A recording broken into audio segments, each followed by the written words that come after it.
If you are engaged, thinking about marriage, or just want to protect yourself financially, this is for you. Prenups are not good or bad.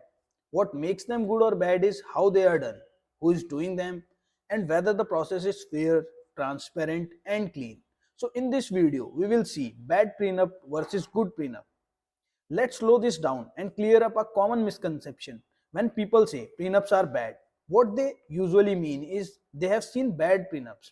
A prenup isn't bad just because it exists. It becomes bad when the process behind it is rushed, unfair, or disconnected from real life. In practice, most bad prenups fall into this category, and sometimes all at once. Timing matters more than most people realize. When a prenup is introduced right before the wedding, it's a major red flag. Even if no one is yelling or threatening to cancel the wedding, the pressure is real. At that point, plans are locked in, families are involved, and money has already been spent.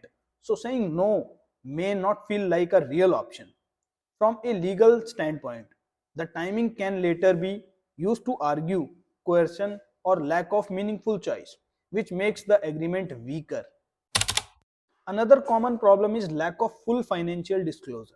Prenups rely on transparency, and both people need to know exactly what they are agreeing to. When assets, debts, income, business interest, or expected inheritances are not fully disclosed, the agreement becomes vulnerable. This isn't always intentional. Sometimes it's carelessness or optimism. But if one person later learns they didn't have the full picture, that prenups becomes easier to challenge.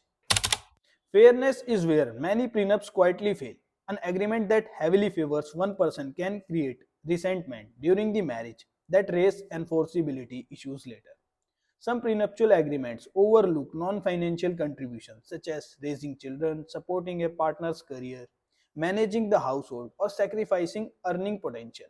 When those realities are not acknowledged, the prenup signals that one person's contribution doesn't matter, and that's poor planning.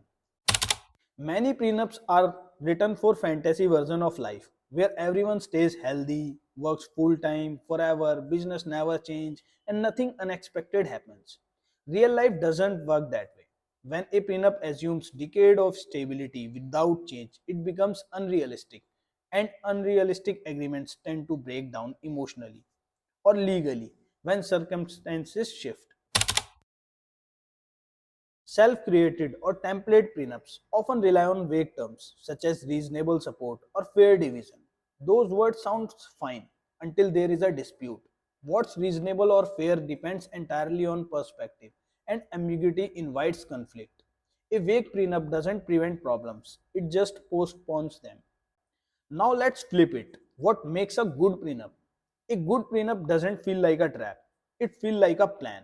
And at its core, a strong prenup is timely, transparent, and grounded in real life. A good prenup is discussed months before the wedding, not weeks or days before. Starting early removes pressure and gives both people time to understand what they are agreeing to. This doesn't about killing romance. It's about respecting consent and clarity. Strong prenups are built on full disclosure. Both parties openly share assets, debts, income, business interest, obligation, and expected inheritances. While these conversations can be uncomfortable, many couples find they improve communication by replacing assumption with clarity. A good prenuptial agreement can protect premarital assets, family wealth, businesses, and inheritances while still planning for the future. It considers what happens if one spouse earns less steps away from work, faces health issues, or if children change the household dynamic. It plans for imbalance without punishment. Effective prenups reflects real life. They address how income during marriage is treated, how debts are handled, how property acquired during marriage is classified, how growing businesses are treated, and how state planning aligns. Some also include sunset clause that adjust terms over time, providing flexibility as circumstances evolve.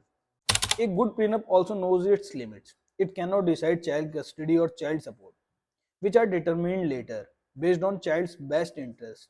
Strong prenuptial agreement focuses on financial and planning rather than on controlling personal or parenting outcomes. So when people ask whether prenups are good or bad, the answer is simple. A rushed, secretive, one-sided prenup is bad.